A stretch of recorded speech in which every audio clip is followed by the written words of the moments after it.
Hey everybody, this is Keith. Welcome to KeithSpeaks. If it's your first time, glad you're here. If you've been here before, though, you may have heard me reference Ray Bradbury's Fahrenheit 451. It's my favorite book, great read. I strongly suggest people read it, especially for the times that we're living in. Now, in Ray Bradbury's Fahrenheit 451, the firemen do not put out fires. They start them. Their job isn't to protect your home. Their job is to burn your books, to destroy the thing that makes you dangerous, which isn't a weapon. It's not a bomb. It's not a knife. It's an idea. Because a person with an idea asks questions, and a person who asks questions is a threat to a system built on silence. Bradbury wrote that book in 1953. He said he wasn't predicting the future. He was issuing a warning. Well, I'm here to tell you, the warning expired. We're living it. Meet Amanda Thomas Johnson, British student, journalist. His work has run in Al Jazeera, in The Guardian. He went to a job fair at Cornell University in 2024. A protest, actually, targeting companies supplying weapons for the war in Gaza. He was there for 5 minutes. Yeah, just 5 minutes.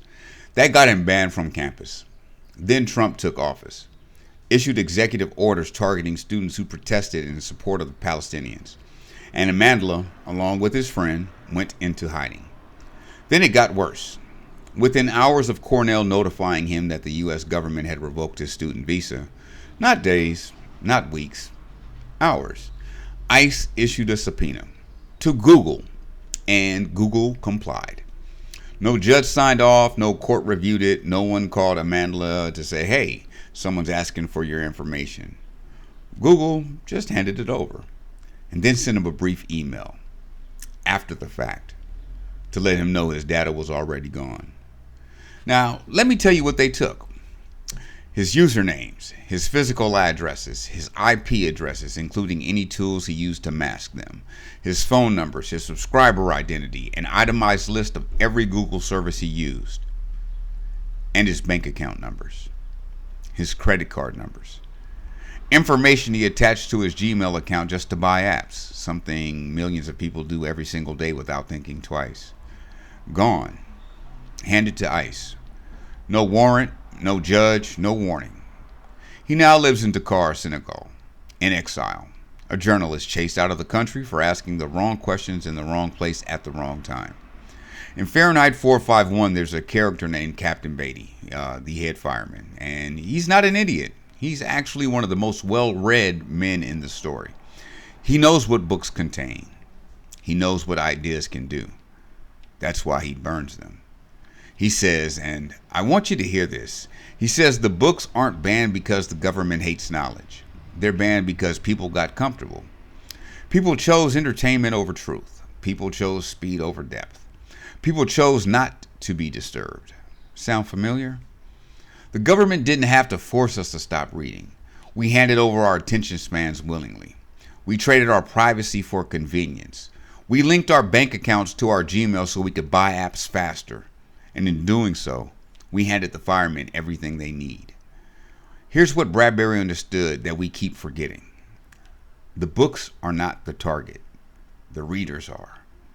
ICE didn't come for Amandla's words. They came for his identity, his location, his financial fingerprint, the full picture of who he is so they could find him, stop him, silence him. That is not immigration enforcement.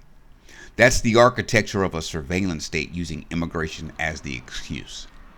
And Google, a company whose unofficial motto used to be, don't be evil, fulfilled 28,622 government subpoenas in just the first 6 months of 2025.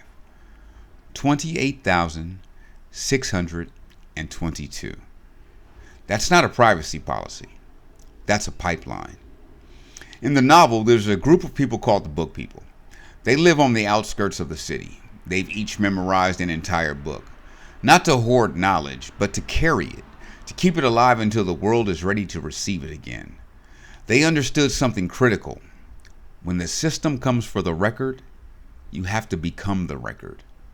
That's what KeithSpeaks is. That's what this platform is. I'm not here to entertain you.